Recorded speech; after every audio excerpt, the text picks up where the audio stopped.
Assembly میں opposition leader کی تعیناتی کے معاملے پر 1.5 لاکھ ختم ہو گیا اور حکومت نے محمود اچکزئی کی بطور قائد حزب اختلاف تعیناتی کی اسپیکر کو اجازت دے دی۔ ذرائع کے مطابق حکومت کی اجازت کے بعد اسپیکر اعجاز صادق نے اپوزیشن لیڈر کی تعیناتی کا عمل شروع کر دیا ہے۔ اس حوالے سے اسپیکر قومی اسمبلی نے حکومتی اتحادی جماعتوں سے مشاورت کی ہے۔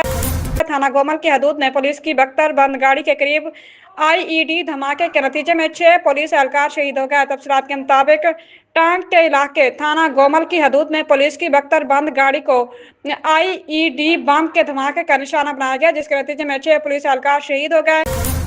قومی اسمبلی میں پیپلز پارٹی کا احتجاج کام کر گیا۔ وزیر اعظم ہاؤس نے اسپیشل اکنامک زون آرڈیننس واپس لے لیا۔ حکومت نے صدر مملکت کے دستخط کے بغیر اسپیشل اکنامک زون کا آرڈیننس جاری کیا تھا، جس پر صدر مملکت نے آرڈیننس واپس لینے کی ایڈوانس دی تھی۔ پیپل پارٹی نے آرڈیننس کے اجراء پر احتجاج اور آج قومی اسمبلی سے واک آؤٹ کیا۔ واشنگٹن امریکی صدر ڈونلڈ ٹرمپ نے ایران کے ساتھ تجارت کرنے والے ممالک پر 25% ٹیرف لگانے کا اعلان کر دیا۔ سماجی رابطے کی ویب سائٹ اور social media platform Truth Social پر اپنے ایک پیغام میں ایران کے ساتھ تجارت کرنے والے ممالک کے خلاف سخت ایکشن لے لیا۔